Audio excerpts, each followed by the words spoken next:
వైఎస్ఆర్సీపీ అన్న పార్టీ నిజంగా ఒక విలువల కోసం నిలబడిన పార్టీ. నా దగ్గర నుంచి మొదలెడితే ప్రతి కార్యకర్త కూడా, ప్రతి గ్రామ స్థాయిలో ఉన్న కార్యకర్త కూడా కాలర్ ఎగిరేసుకొని ఇది నా పార్టీ అని చెప్పి గర్వంగా చెప్పుకునే వాళ్ళకి ఏదైతే మనం చెప్పామో అది చేసి చూపించిన తర్వాతనే మనం ఓట్లు అడిగి గెలిచాము. కాబట్టి ప్రజల దగ్గర ఏ రోజు మన విలువ తగ్గల. కానీ ఎన్నికలైన 9 నెలలు కూడా తిరక్క మునిపే ఈరోజు ఏ తెలుగుదేశం పార్టీ కార్యకర్త కూడా గడప గడప అంటూ ప్రజల ఇళ్లకు వెళ్ళే పరిస్థితి ఏ ఒక్కరికి కూడా లేదు, ఎమ్మెల్యే దగ్గర నుంచి కార్యకర్త దాకా.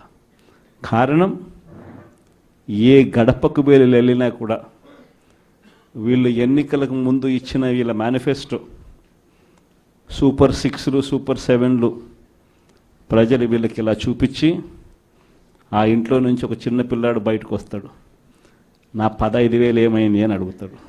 ఆ ఇంట్లో నుంచి 2 పిల్లలున్నా 3 పిల్లలున్నా ప్రతి పిల్లాడు బయటకు వచ్చి ఆ తెలుగుదేశం పార్టీ ఇంటికి వచ్చిన తెలుగుదేశం పార్టీ నాయకుడిని కార్యకర్తను ఆ పిల్లాడు కూడా ప్రశ్నిస్తాడు, నా 15,000 ఏమైంది అని.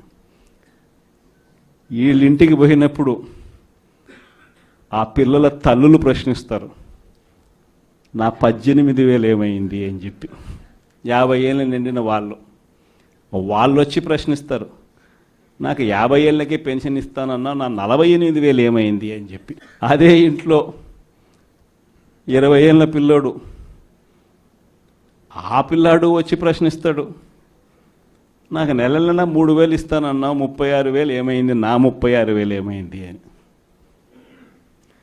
అదే ఇంట్లో బహుశా విజయవాడలో కొంచెం రైతులు తక్కువేమో కానీ కొంచెం గ్రామీణ ప్రాంతాలకు పోతే రైతులు కూడా కండువా వేసుకొని వచ్చే ప్రతి రైతు కూడా నా 20,000 సంగతి ఏమైంది అని అడుగుతాడు.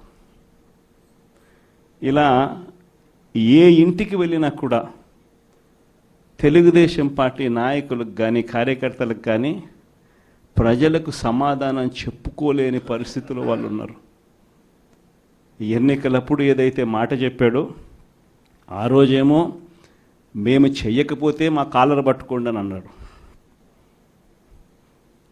మరి ఈరోజు ప్రజలు కాలర్ పట్టుకుంటారేమో అని చెప్పి భయపడి రెడ్ బుక్ రాజ్యాంగం నడుపుతూ ఉన్నారు.